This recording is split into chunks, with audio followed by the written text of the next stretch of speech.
Every one, എഡു ഗാർണറ്റിൻ്റെ weekly current affair സെഷനിലേക്ക് എല്ലാവർക്കും സ്വാഗതം. ആദ്യമായിട്ട് നമ്മൾ നോക്കാൻ പോകുന്നത് നമുക്കെല്ലാവർക്കും അഭിമാനിക്കാവുന്ന ഇന്ത്യയുടെ മാൻഡ് മിഷനായ ഗഗൻയാനെ കുറിച്ചാണ്. നമുക്കറിയാം, നമ്മളുടെ രാജ്യത്തിൻ്റെ പ്രധാനമന്ത്രി നമ്മളുടെ കേരളത്തിൽ ട്രിവാൻഡ്രം വിസിറ്റ് ചെയ്തപ്പോഴാണ് ഈ ഗഗൻയാനിൽ പോകുന്ന 4 ആസ്ട്രോനട്സിൻ്റെ പേര് മെൻഷൻ ചെയ്തിരിക്കുന്നത്. ഗഗൻയാൻ എന്ന് പറയുന്നത് 2024-25 കൂടി ഇന്ത്യ നമ്മളുടെ സ്പേസിലേക്ക് അയക്കുന്ന മാൻഡ് പ്രൊജക്റ്റാണ് ഈ ഗഗൻയാൻ എന്ന് പറയുന്നത്. ആദ്യം പരീക്ഷണാടിസ്ഥാനത്തിൽ നമ്മൾ വ്യോമമിത്ര എന്ന് പറയുന്ന ഒരു റോബോട്ടിനെയാണ് അയക്കുന്നത്. അത് കഴിഞ്ഞിട്ട് 4 ആസ്ട്രോനട്ടുകളെ, ഇന്ത്യയുടെ എയർഫോഴ്സ് കമാൻഡേഴ്സായ 4 ആസ്ട്രോനട്ടുകളുടെ പേരാണ് ഇന്ത്യയുടെ പ്രധാനമന്ത്രിയായ നരേന്ദ്രമോദി ഡിക്ലെയർ ചെയ്തിരിക്കുന്നത്. ഇതിൽ നമുക്ക് ഏറ്റവും അഭിമാനിക്കാവുന്നത് എന്ന് പറയുന്നത് ഈ ആസ്ട്രോനട്സിൻ്റെ ഗ്രൂപ്പിനെ ഏറ്റവും മുൻപന്തിയിൽ നിന്ന് നയിക്കുന്നത് എന്ന് പറയുന്നത് മലയാളിയാണ്. അദ്ദേഹത്തിൻ്റെ പേര് എന്ന് പറയുന്നത് പ്രശാന്ത് ബാലകൃഷ്ണൻ നായർ എന്നാണ് എന്നുള്ള കാര്യം ഓർത്തു വെക്കുക. മറ്റ് 3 അംഗങ്ങൾ എന്ന് പറയുന്നത് group captain Ajit Krishnan, group captain Angad Pratap, wing commander Shubhanshu Shukla എന്നുള്ളവരാണ് നമ്മളുടെ ഇന്ത്യൻ 4 ആസ്ട്രോനട്ടുകൾ എന്നുള്ള കാര്യം ഓർത്തുകൊള്ളുക. നമ്മുടെ പാലക്കാട് നെന്മാറക്കാരനാണ് ഈ ഗ്രൂപ്പ് ക്യാപ്റ്റൻ പ്രശാന്ത് ബാലകൃഷ്ണൻ നായർ എന്നുള്ള കാര്യം നോട്ട് ചെയ്ത് വെക്കുക. നമുക്കറിയാം, ISROയുടെ ഫുൾ ഫോം എന്ന് പറയുന്നത് ഇന്ത്യൻ സ്പേസ് റിസർച്ച് ഓർഗനൈസേഷനാണ്. ഈ ഗഗൻയാൻ പ്രോജക്റ്റ് ലീഡ് ചെയ്യുന്നത് VR ലളിതാംബികയാണ് എന്നുള്ള കാര്യം ഓർത്തുകൊള്ളുക. ISROയുടെ ചെയർമാൻ എന്ന് പറയുന്നത് അതും മലയാളിയായ സോമനാഥ് തന്നെയാണ് എന്നുള്ള കാര്യം ഓർത്തുകൊള്ളുക. ISROയുടെ ഹെഡ് ക്വാർട്ടേഴ്സ് സ്ഥിതി ചെയ്യുന്നത് ബംഗളൂരു ആണ് എന്നുള്ള കാര്യം കൂടി നോട്ട് ചെയ്ത് വെക്കുക. നമ്മുടെ ഈ ഗഗൻയാൻ പ്രോജക്റ്റിൽ ഈ ആസ്ട്രോനോട്ടിനെ അയക്കുന്ന റോക്കറ്റ് എന്ന് പറയുന്നത് LVM-3 ആണ് എന്നുള്ള കാര്യം ഓർത്ത് വെക്കുക. നമ്മൾ ഈ ഗഗൻയാൻ പേര് എടുത്തിരിക്കുന്നത് ഒരു സാൻസ്ക്രിറ്റ് വേർഡിൽ നിന്നാണ്. നമുക്കറിയാം, മദർ ഓഫ് ലാംഗ്വേജ് എന്നറിയപ്പെടുന്നതാണ് ഈ സാൻസ്ക്രിറ്റ് എന്ന് പറയുന്നത്.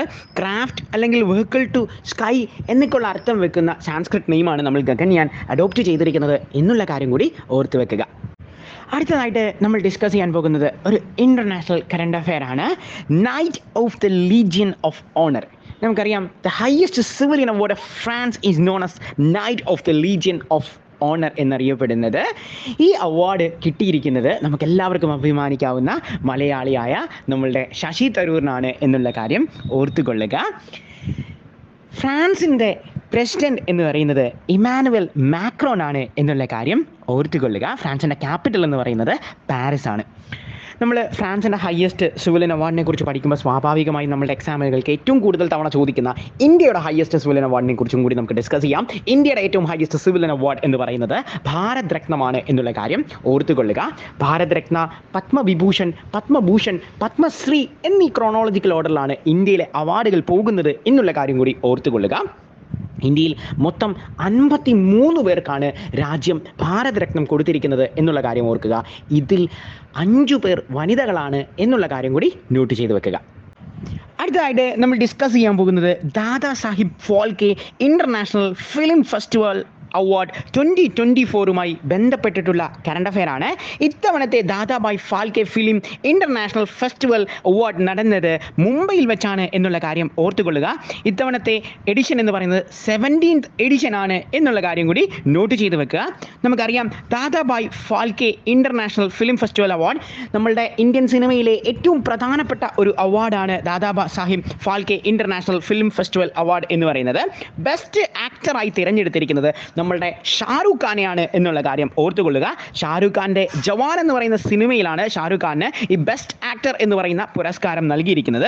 ഇനി ബെസ്റ്റ് ആക്ട്രസ് ആയിട്ട് നമ്മൾ തിരഞ്ഞെടുത്തിരിക്കുന്നത് റാണി മുഖർജീനെയാണ് എന്നുള്ള കാര്യം ഓർത്തുകൊള്ളുക.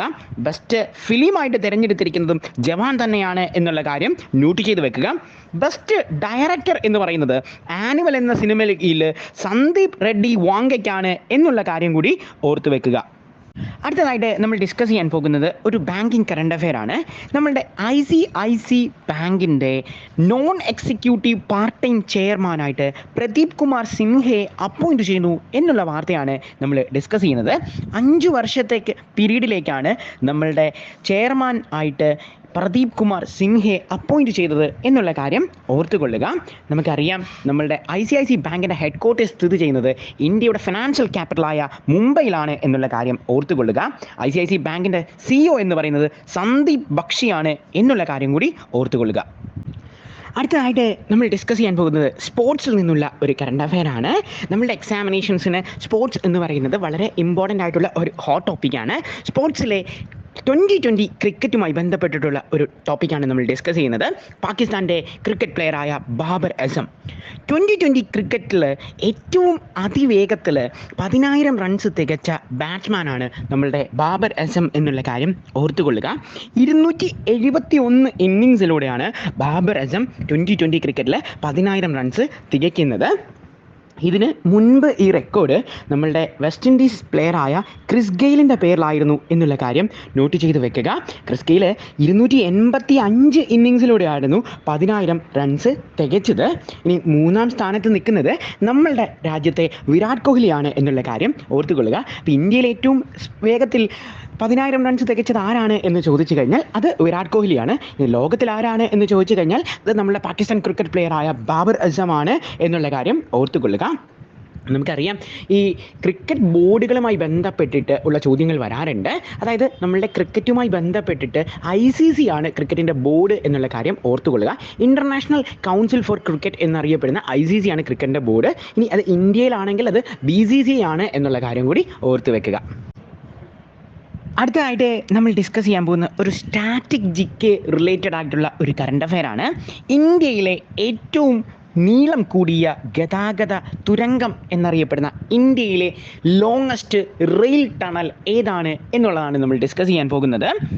ഇന്ത്യയുടെ പ്രധാനമന്ത്രിയായ നരേന്ദ്രമോദിയാണ് ലേറ്റസ്റ്റ് ആയിട്ടുള്ള ഈ ടണൽ ഉദ്ഘാടനം ചെയ്തിരിക്കുന്നത്.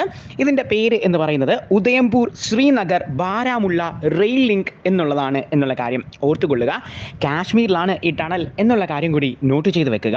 ഇതിന് നമ്മൾ നൽകിയിരിക്കുന്ന പേര് എന്ന് പറയുന്നത് T50 എന്നാണ് എന്നുള്ള കാര്യം നോട്ട് ചെയ്ത് വെക്കുക. ഇതിൻ്റെ നീളം എന്ന് പറയുന്നത് 12.77 കിലോമീറ്ററാണ് എന്നുള്ള കാര്യം കൂടി ഓർത്ത് വെക്കുക. നമുക്കറിയാം ഇന്ത്യയുടെ റെയിൽവേ മിനിസ്റ്റർ എന്ന് പറയുന്നത് അശ്വനി വൈഷ്ണവാണ് എന്നുള്ള കാര്യം നോട്ട് ചെയ്ത് വെക്കുക. അടുത്തതായിട്ട് നമ്മൾ ഡിസ്കസ് ചെയ്യുന്നത് ഒരു പ്രതിമ അനാച്ഛാദനം ചെയ്തതിനെ കുറിച്ചുള്ള കറണ്ട് അഫെയർ ആണ്. നമ്മളോട് എക്സാമിനേഷന് ചോദിക്കുന്നത് ഈ പ്രതിമ അനാച്ഛാദനം ചെയ്തത് ഇന്ത്യയിൽ എവിടെയാണ് എന്നൊക്കെയാണ് സാധാരണഗതിയിൽ നമ്മൾ എക്സാമിൽ പ്രതിമകളുമായി ബന്ധപ്പെട്ടുള്ള ചോദ്യങ്ങൾ കണ്ടുവരാറുള്ളത്. ഇത്തവണ നമ്മൾ നോക്കുന്നത് ജനറൽ ബിപിൻ റാവത്തിൻ്റെ പ്രതിമയാണ്. ഇത് അനാച്ഛാദനം ചെയ്തിരിക്കുന്നത് നമ്മുടെ ഉത്തരാഖണ്ഡിൻ്റെ ക്യാപിറ്റലായ ഡെറാഡൂണിൽ വെച്ചാണ് എന്നുള്ള കാര്യം ഓർത്തുകൊള്ളുക.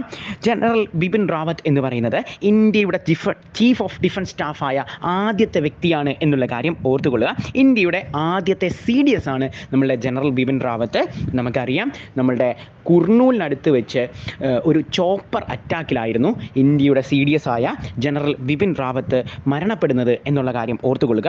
അപ്പോൾ അദ്ദേഹത്തിനോടുള്ള ആദര സൂചകമായാണ് നമ്മൾ ഉത്തരാഖണ്ഡിൻ്റെ ക്യാപിറ്റലായ ഡെറാഡൂണിൽ അദ്ദേഹത്തിൻ്റെ പ്രതിമ അനാച്ഛാദനം ചെയ്തത് എന്നുള്ള കാര്യം ഓർത്തുകൊള്ളുക. നിലവിലെ സാഹചര്യത്തിൽ ആരാണ് CDS ഇന്ത്യയുടെ ചീഫ് ഓഫ് ഡിഫൻസ് സ്റ്റാഫ് എന്ന് ചോദിച്ചു കഴിഞ്ഞാൽ അത് അനിൽ ചൗഹാനാണ് എന്നുള്ള കാര്യം നോട്ട് ചെയ്ത് വെക്കുക. നമുക്കറിയാം ഇന്ത്യൻ ആർമി ഡേ എന്ന് പറയുന്നത് ജാനുവരി 15 എന്നുള്ള കാര്യം ഓർത്തുകൊള്ളുക. എക്സാമിനേഷൻസിന് ഡേ ആൻഡ് ഡേറ്റ്സിൽ നിന്ന് സ്ഥിരമായ ചോദ്യങ്ങൾ വരാറുള്ളതാണ്. അതിൽ എടുത്ത് ചോദിക്കുന്ന ഒരു ചോദ്യമാണ് ഈ ആർമിയുടെ ഡേറ്റ് എന്നുള്ളത്. സോ ആർമി ഡേ ജാനുവരി 15 എന്നുള്ള കാര്യം ഓർത്തു വെക്കുക. നമ്മളുടെ എയർഫോഴ്സിൻ്റെ ഡേ എന്ന് പറയുന്നത് ഒക്ടോബർ 8 നേവിയുടെ ഡേ എന്ന് പറയുന്നത് ഡിസംബർ 4 എന്നുള്ള കാര്യം കൂടി ഓർത്തു വെക്കുക. അടുത്തതായിട്ട് നമ്മൾ ഡിസ്കസ് ചെയ്യാൻ പോകുന്നത് സ്പോർട്സിൽ നിന്നുള്ള ചെസ് എന്ന് പറയുന്ന ഗെയിമുമായി ബന്ധപ്പെട്ടിട്ടുള്ള ഒരു കറണ്ട് അഫെയർ ആണ്. നമ്മളുടെ 45ാമത്തെ ചെസ് ഒളിമ്പ്യാഡിൻ്റെ വേദി എന്ന് പറയുന്നത് ബുദാപെസ്റ്റ് ആണ് എന്നുള്ള കാര്യം നോട്ട് ചെയ്ത് വെക്കുക. നമുക്കറിയാം ബുദാപെസ്റ്റ് എന്ന് പറയുന്നത് ഹംഗറിയുടെ തലസ്ഥാനമാണ് എന്നുള്ള കാര്യം ഓർത്തു വെക്കുക.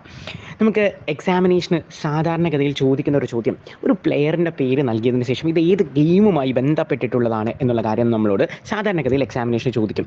ചെസ്സ് എന്ന് പറയുമ്പോൾ തന്നെ നമ്മളുടെ മനസ്സിലേക്ക് ആദ്യം ഓർമ്മ വരുന്നത് വിശ്വനാഥൻ ആനന്ദിനെ കുറിച്ചാണ്. വിശ്വനാഥൻ ആനന്ദിൻ്റെ പ്രത്യേകത എന്ന് പറയുന്നത് ഇന്ത്യയിലെ ഏറ്റവും ഹയസ്റ്റ് സ്പോർട്ടിംഗ് അവാർഡായ രാജീവ് ഗാന്ധി ഖേൽരത്ന അവാർഡ് കിട്ടുന്ന ആദ്യത്തെ വ്യക്തി എന്ന് പറയുന്നത് വിശ്വനാഥൻ ആനന്ദാണ് എന്നുള്ള കാര്യം ഓർത്തുകൊള്ളുക. പിൽക്കാലത്ത് ഈ അവാർഡിൻ്റെ പേര് നമ്മൾ മാറ്റിയിരുന്നു. അതായത് രാജീവ് ഗാന്ധി ഖേൽരത്ന അവാർഡിൻ്റെ പേര് നമ്മൾ മാറ്റിയത് മേജർ ധ്യാൻചന്ദ് ഖേൽരത്ന അവാർഡ് എന്നാക്കി എന്നുള്ള കാര്യം ഓർത്തുകൊള്ളുക.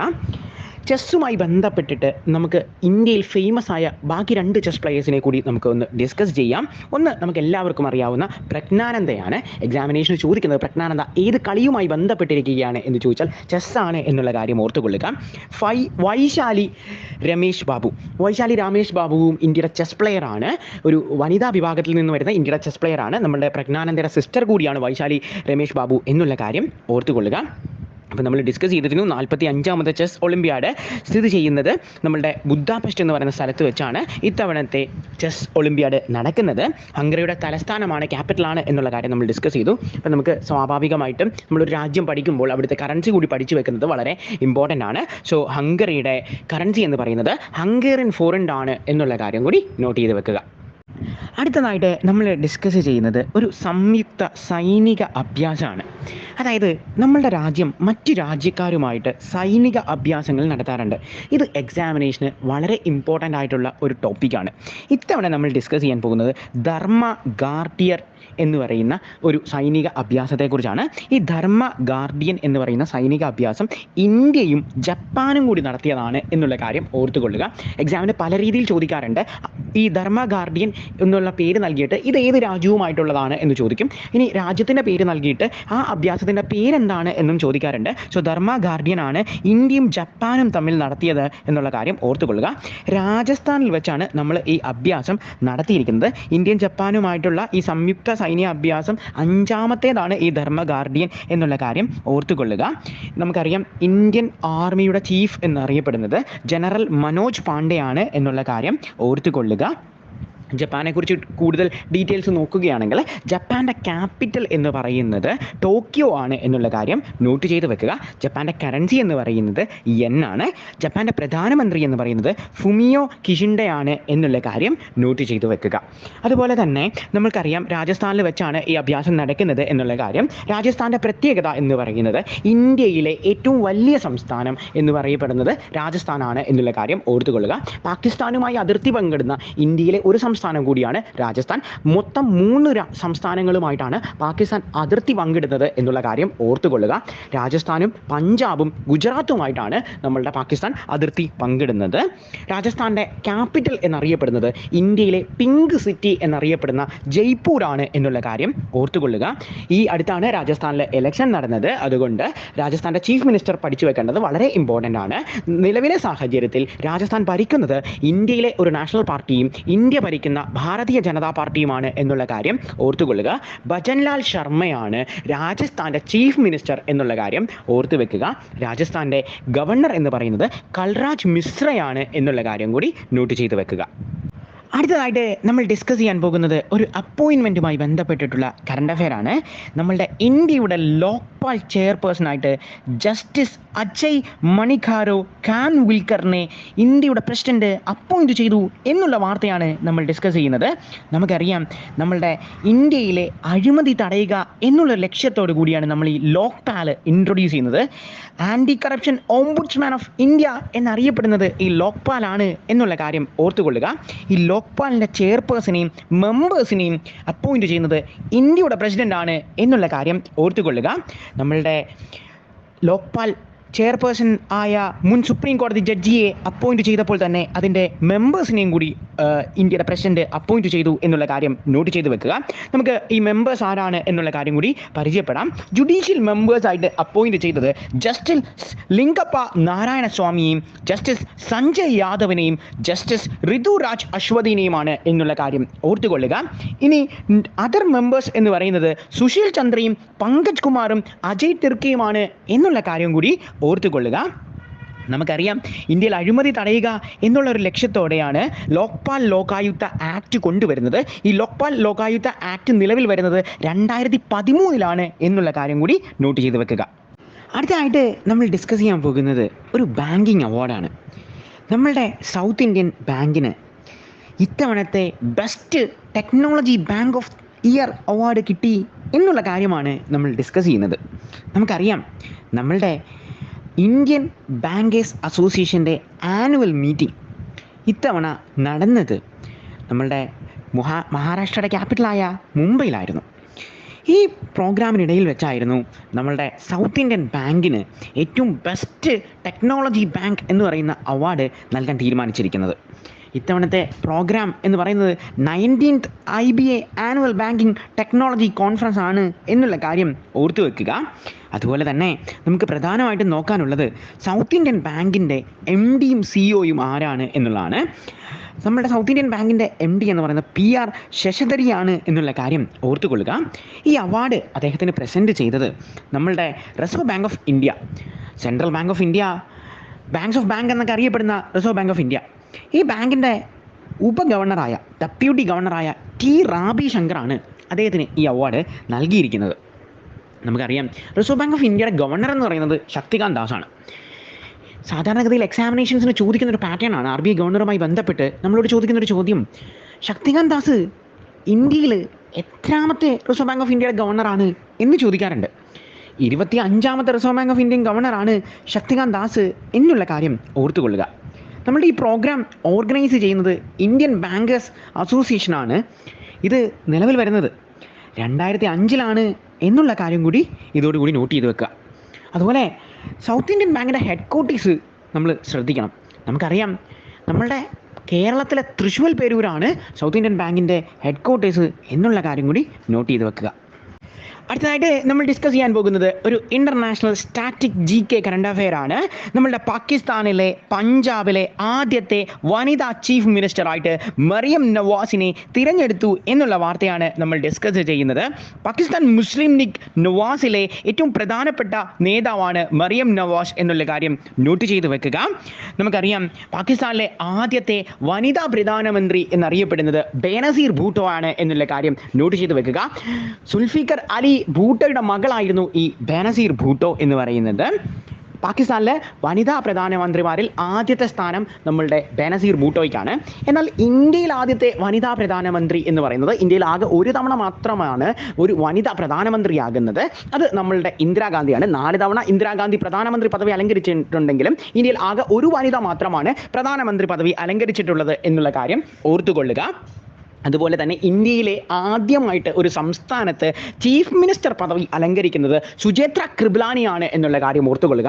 ഇന്ത്യയിലെ ഏറ്റവും കൂടുതൽ ജനസംഖ്യയുള്ള സംസ്ഥാനമായ ഉത്തർപ്രദേശിൻ്റെ ചീഫ് മിനിസ്റ്റർ പദവിയാണ് സുചേത്ര കൃപലാനി അവതരിപ്പിച്ചത് എന്നുള്ള കാര്യം കൂടി ഓർത്തുകൊള്ളുക. അതുപോലെ തന്നെ ഇന്ത്യയുടെ സുപ്രീം കോടതിയിൽ ആദ്യമായി ഒരു വനിതാ ജഡ്ജി പദവി അലങ്കരിക്കുന്നത് ഫാത്തിമ ബീവിയാണ് എന്നുള്ള കാര്യം കൂടി നോട്ട് ചെയ്ത് വെക്കുക. അടുത്തതായിട്ട് നമ്മൾ ഡിസ്കസ് ചെയ്യാൻ പോകുന്നത് ഒരു ഇൻ്റർനാഷണൽ കറണ്ട് അഫെയർ ആണ്. നമുക്കറിയാം നമ്മളുടെ ഫിൻലാൻഡിൽ പ്രസിഡൻഷ്യൽ ഇലക്ഷൻ നടക്കുകയായിരുന്നു എന്നുള്ളത്. ഫിൻലാൻഡിൻ്റെ മുൻ പ്രധാനമന്ത്രിയായ അലക്സാണ്ടർ സ്റ്റബ്ബാണ് ഇത്തവണ പ്രസിഡൻഷ്യൽ ഇലക്ഷനിൽ വിന്ന് ചെയ്തത് എന്നുള്ള കാര്യം ഓർത്തുകൊള്ളുക. പ്രസിഡൻഷ്യൽ ഇലക്ഷനിൽ അലക്സാണ്ടർ സ്റ്റബ്ബ് പരാജയപ്പെടുത്തിയത് പെക്ക ഹാവിസ്റ്റോയാണ് എന്നുള്ള കാര്യം ഓർത്തുകൊള്ളുക. നമ്മളുടെ പെക്ക ഹാവിസ്റ്റോ എന്ന് പറയുന്നത് ഫിൻലാൻഡിൻ്റെ ഫോറിൻ മിനിസ്റ്റർ ആയിരുന്നു. നമുക്കറിയാം സ്ഥിരമായി നമ്മളുടെ എക്സാമിനേഷൻസിൽ ഫിൻലാൻഡിൻ്റെ ചോദ്യങ്ങൾ വരാറുള്ളത് ഹാപ്പിനെസ് ഇൻഡെക്സിൽ ഫസ്റ്റ് പൊസിഷനിൽ നിൽക്കുന്ന, ഹാപ്പിനെസ് ഇൻഡെക്സിൽ ഫസ്റ്റ് റാങ്കിൽ നിൽക്കുന്ന രാജ്യം ഏതാണ് എന്നുള്ളതാണ്. അത് നമ്മളുടെ ഫിൻലാൻഡ് ആണ് എന്നുള്ള കാര്യം ഓർത്തുകൊള്ളുക. ഫിൻലാൻഡിൻ്റെ ക്യാപിറ്റൽ എന്ന് പറയുന്നത് ഹെലൻസ്കി ആണ് എന്നുള്ള കാര്യം നോട്ട് ചെയ്ത് വെക്കുക. ഫിൻലാൻഡിൻ്റെ കറൻസി എന്ന് പറയുന്നത് യൂറോ ആണ് എന്നുള്ള കാര്യം കൂടി നോട്ട് ചെയ്ത് വെക്കുക. അടുത്തതായിട്ട് നമ്മൾ ഡിസ്കസ് ചെയ്യാൻ പോകുന്നത് അണ്ടർ-19 ക്രിക്കറ്റ് വേൾഡ് കപ്പുമായി ബന്ധപ്പെട്ടിട്ടുള്ള ഒരു കറണ്ട് അഫെയർ ആണ്. ഇൻ്റർനാഷണൽ ക്രിക്കറ്റ് കൗൺസിൽ ICC ആണ് ഈ അണ്ടർ-19 ക്രിക്കറ്റ് വേൾഡ് കപ്പ് നടത്തുന്നത്. ഇത്തവണത്തെ 2024 അണ്ടർ-19 ക്രിക്കറ്റ് വേൾഡ് കപ്പ് നടന്ന രാജ്യം ഏതാണ് എന്ന് ചോദിച്ചു കഴിഞ്ഞാൽ സൗത്ത് ആഫ്രിക്കയാണ് എന്നുള്ള കാര്യം ഓർത്തുകൊള്ളുക. സൗത്ത് ആഫ്രിക്കയിൽ വെച്ചാണ് നമ്മൾ ഈ മത്സരം നടത്തിയത്. സത്യത്തിൽ ഈ മത്സരം നടത്താൻ നമ്മൾ പ്ലാൻ ചെയ്തിരുന്നത് ശ്രീലങ്കയിൽ വെച്ചായിരുന്നു. പക്ഷേ ശ്രീലങ്ക ക്രിക്കറ്റ് ടീമിനെ ICC സസ്പെൻഡ് ചെയ്തതുകൊണ്ടാണ് നമ്മൾ സൗത്ത് ആഫ്രിക്കയിലേക്ക് ഈ മത്സരത്തിൻ്റെ വേദി മാറ്റിയത് എന്നുള്ള കാര്യം ഓർത്തുകൊള്ളുക. സാധാരണഗതിയിൽ നമ്മളോട് എക്സാമിനേഷൻസിന് ചോദിക്കുന്നത് വെന്യൂവും ജയിച്ച രാജ്യവും ഏതാണ് എന്നുള്ളതാണ്. അപ്പോൾ ഇത്തവണത്തെ 2024 അണ്ടർ-19 ക്രിക്കറ്റ് വേൾഡ് കപ്പിന് ടൈറ്റിൽ കിട്ടിയത് നമ്മളുടെ ഓസ്ട്രേലിയൻ ടീമിനാണ് എന്നുള്ള കാര്യം ഓർത്തുകൊള്ളുക. ഇത് 4ാമത്തെ ടൈറ്റിലാണ് ഓസ്ട്രേലിയക്ക് കിട്ടുന്നത്. 4 തവണ ക്രിക്കറ്റ് വേൾഡ് കപ്പിൽ under-19 cricket world cup Australian ടീമിന് കിട്ടിയിട്ടുണ്ട് എന്നുള്ള കാര്യം ഓർത്തുകൊള്ളുക. ഫൈനലിൽ ഓസ്ട്രേലിയൻ ടീം പരാജയപ്പെടുത്തിയത് നമ്മളുടെ രാജ്യമായ ഇന്ത്യയാണ് എന്നുള്ള കാര്യം ഓർത്തുകൊള്ളുക. ചില എക്സാമുകളിൽ ചോദിക്കാറുള്ളതാണ് ഫസ്റ്റ് റണ്ണറപ്പായ ടീം ഏതാണ് എന്നുള്ളത്. ഫസ്റ്റ് റണ്ണറപ്പ് എന്ന് പറയുന്നത് ഫൈനൽ മത്സരത്തിൽ പരാജയപ്പെട്ട ടീമിനെയാണ് നമ്മൾ ഫസ്റ്റ് റണ്ണറപ്പ് എന്ന് വിളിക്കുന്നത്. സോ ഫൈനൽ മത്സരത്തിൽ നമ്മളുടെ ഓസ്ട്രേലിയൻ ടീം പരാജയപ്പെടുത്തിയ രാജ്യം എന്ന് പറയുന്നത് ഇന്ത്യ ആണ് എന്നുള്ള കാര്യം കൂടി ഓർത്തു വെക്കുക. അടുത്തതായിട്ട് നമ്മൾ ഡിസ്കസ് ചെയ്യുന്ന ഒരു സ്റ്റാറ്റിക് GK കറണ്ട് അഫെയർ ആണ്. നമുക്കറിയാം ഇന്ത്യയിൽ ആദ്യം എന്ന് പറയുന്ന ഫസ്റ്റ് എന്ന് പറയുന്നത് എല്ലാം സ്റ്റാറ്റിക് ആയിട്ട് പിന്നീടുള്ള എക്സാമിനേഷൻസിലും നമ്മൾ ചോദിക്കാറുള്ളതാണ്. സോ ഈ വീക്കിലെ ഏറ്റവും പ്രധാനപ്പെട്ട ഒരു സ്റ്റാറ്റിക് GK കറണ്ട് അഫെയർ ആണ്. ഇന്ത്യയിലെ ആദ്യത്തെ സ്കിൽ ഇന്ത്യ സെൻറ്റർ നിലവിൽ വരുന്നത് ഒഡീസയിലാണ് എന്നുള്ള കാര്യം നമുക്കറിയാം. നമ്മളുടെ minister for education and skill development ആയ ധർമ്മേന്ദ്ര പ്രധാനാണ് ഇന്ത്യയിലെ ആദ്യത്തെ സ്കിൽ ഇന്ത്യ സെൻറ്റർ ഒഡീസയിൽ ഉദ്ഘാടനം ചെയ്തത് എന്നുള്ള കാര്യം ഓർത്തുകൊള്ളുക. നമുക്കറിയാം ഒഡീസയുടെ ക്യാപിറ്റൽ എന്ന് പറയുന്നത് ഭുവനേശ്വർ ആണ് എന്നുള്ള കാര്യം ഓർത്തുകൊള്ളുക. അതുപോലെ തന്നെ ഒഡീഷയുടെ ചീഫ് മിനിസ്റ്റർ എന്ന് പറയുന്നത് നവീൻ പട്നായിക് ആണ് എന്നുള്ള കാര്യം കൂടി നോട്ട് ചെയ്ത് വെക്കുക. അടുത്തതായിട്ട് നമ്മൾ ഡിസ്കസ് ചെയ്യാൻ പോകുന്നത് ഒരു ഓണറിനെ കുറിച്ചാണ്. ഇന്ത്യയുടെ എക്സ്റ്റേണൽ അഫയേഴ്സ് മിനിസ്റ്റർ ആയ എസ് ജയശങ്കർ നമ്മളുടെ ആചാര്യ ലോകേഷ് മുനിക്ക് ഗ്ലോബൽ ജെയിൻ പീസ് അംബാസിഡർ എന്ന് പറയുന്ന ടൈറ്റിൽ സ്ഥാനം നൽകി എന്നുള്ള കാര്യമാണ് നമ്മൾ ഡിസ്കസ് ചെയ്തത്. അടുത്തതായിട്ട് നമ്മൾ ഡിസ്കസ് ചെയ്യാൻ പോകുന്നത് ഒരു അപ്പോയിൻമെൻറ്റുമായി ബന്ധപ്പെട്ടിട്ടുള്ള ഒരു കറണ്ട് അഫെയർ ആണ്. നമ്മളുടെ സെൻട്രൽ വിജിലൻസ് കമ്മീഷൻ്റെ വിജിലൻസ് കമ്മീഷണറായിട്ട് AS രാജീവിനെ അപ്പോയിൻറ്റ് ചെയ്തു എന്നുള്ള വാർത്തയാണ് നമ്മൾ ഡിസ്കസ് ചെയ്യുന്നത്. നമുക്കറിയാം ഈ AS രാജീവ് എന്ന് പറയുന്നത് നമ്മളുടെ ബാങ്ക് ഓഫ് മഹാരാഷ്ട്രയുടെ മുൻ MDയും CEO-യുമാണ് എന്നുള്ള കാര്യം ഓർത്തുകൊള്ളുക. അടുത്തതായിട്ട് നമ്മൾ ഡിസ്കസ് ചെയ്യാൻ പോകുന്നത് ഇൻ്റർനാഷണൽ ഗീത മഹോത്സവ്. ഇത്തവണത്തെ 5th edition of international Gita Mahotsav നമ്മൾ ഹോസ്റ്റ് ചെയ്യുന്ന രാജ്യം എന്ന് പറയുന്നത് ശ്രീലങ്കയാണ് എന്നുള്ള കാര്യം ഓർത്തുകൊള്ളുക. ശ്രീലങ്കയുടെ കറൻസി എന്ന് പറയുന്നത് ശ്രീലങ്ക റുപ്പിയാണ് എന്നുള്ള കാര്യം നോട്ട് ചെയ്ത് വെക്കുക. നമുക്കറിയാം നമ്മളുടെ ശ്രീലങ്കയുടെ പ്രൈം മിനിസ്റ്റർ എന്ന് പറയുന്നത് ദിനേശ് ഗുണവർദ്ധനയാണ്. ശ്രീലങ്കയുടെ പ്രസിഡന്റ് എന്ന് പറയുന്നത് റനിൽ വിക്രമ സിംഗയാണ് എന്നുള്ള കാര്യം ഓർത്തുകൊള്ളുക. നമ്മളുടെ ശ്രീലങ്കയ്ക്ക് 2 ക്യാപിറ്റലുകളാണ് ഉള്ളത്. ഒരു ക്യാപിറ്റൽ എന്ന് പറയുന്നത് ജയവർദ്ധന കോട്ടയും മറ്റൊരു ക്യാപിറ്റൽ എന്ന് പറയുന്നത് കൊളംബോയുമാണ് എന്നുള്ള കാര്യം ഓർത്തുകൊള്ളുക. നമ്മളുടെ ഭഗവത്ഗീതയുമായി ബന്ധപ്പെട്ട് സാധാരണഗതിയിൽ എക്സാമിനേഷന് ചോദിക്കുന്ന ഒരു ചോദ്യമെന്ന് പറയുന്നത് ഭഗവത്ഗീത എഴുതിയത് ആരാണ് എന്നുള്ള കാര്യം നമ്മളോട് സാധാരണഗതിയിൽ ചോദിക്കാറുണ്ട്. നമുക്കറിയാം നമ്മളുടെ മഹാഭാരതത്തിനിടയിൽ ഉണ്ടായിരിക്കുന്ന ഒരു സംഭവമാണ് ഈ ഭഗവത്ഗീത എന്ന് പറയുന്നത്.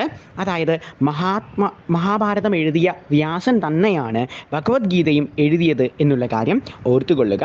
ഇപ്പോൾ എക്സാമിനേഷൻ ഓപ്ഷൻസിൽ സാധാരണഗതിയിൽ ഉണ്ടാകാറുള്ളതാണ്. അതായത് വ്യാസൻ്റെയും വാൽമീകിയുടെയും പേര് നൽകാറുണ്ട്. നമുക്കറിയാം രാമായണവുമായി ബന്ധപ്പെട്ടിരിക്കുന്ന വ്യക്തിയാണ് വാൽമീകി എന്നുള്ള കാര്യം നോട്ട് ചെയ്ത് വെക്കുക. അതുപോലെ മഹാഭാരതവുമായി ബന്ധപ്പെട്ടിരിക്കുന്ന വ്യക്തിയാണ് വ്യാസൻ എന്നുള്ള കാര്യം ഓർത്തുകൊള്ളുക. അപ്പോൾ മഹാഭാരത യുദ്ധത്തിനിടയിൽ ഭഗവാൻ കൃഷ്ണൻ അർജുനന് നൽകുന്ന സാരോപദേശമാണ് ഭഗവത്ഗീതയായി നമ്മൾ കാണുന്നത്. അപ്പോൾ അതും വാൽമീകിയുടെ എഴുത്ത് തന്നെയാണ് എന്നുള്ള കാര്യം നോട്ട് ചെയ്ത് വെക്കുക. നമ്മൾ സാധാരണഗതിയിൽ വിഷ്വലൈസേഷൻ മെത്തേഡ് ഉപയോഗിച്ചാണ് സ്റ്റാറ്റിക് GKs ഡിസ്കസ് ചെയ്യാറുള്ളത്. നമുക്കറിയാം രാമായണത്തിലാണ് നമ്മൾ ഹനുമാനെ കാണുന്നത്. ഹനുമാനുമായി ബന്ധപ്പെട്ടിരിക്കുന്നതാണ് വാല്. സോ രാമായണവും വാൽമീകിയും നമുക്ക് അതുപോലെ കണക്ട് ചെയ്യാൻ സാധിക്കും. അപ്പം സ്വാഭാവികമായും ഓപ്ഷൻസിൽ നിന്ന് നമുക്ക് വ്യാസൻ എന്ന് പറയുന്നത് മഹാഭാരതവുമായി ബന്ധപ്പെട്ടിരിക്കുന്നു, ഭഗവത്ഗീതയുമായി ബന്ധപ്പെട്ടിരിക്കുന്നു എന്നുള്ള രീതിയിൽ തന്നിരിക്കുന്ന ഓപ്ഷൻസിൽ നിന്ന് നമുക്ക് ആൻസർ ചെയ്യാൻ സാധിക്കും. അപ്പം നമ്മൾ എപ്പോഴും GK പഠിക്കുമ്പോൾ നമ്മൾ കണക്ഷൻ മെത്തേഡ്സ്, വിഷ്വലൈസേഷൻ മെത്തേഡ്സ് ഉപയോഗിക്കണം എന്നുള്ള കാര്യം കൂടി ഓർത്ത് വെക്കുക. അടുത്തതായിട്ട് നമ്മൾ ഡിസ്കസ് ചെയ്യാൻ പോകുന്നത് ഒരു ബാങ്കിങ് കറണ്ട് അഫെയർ ആണ്.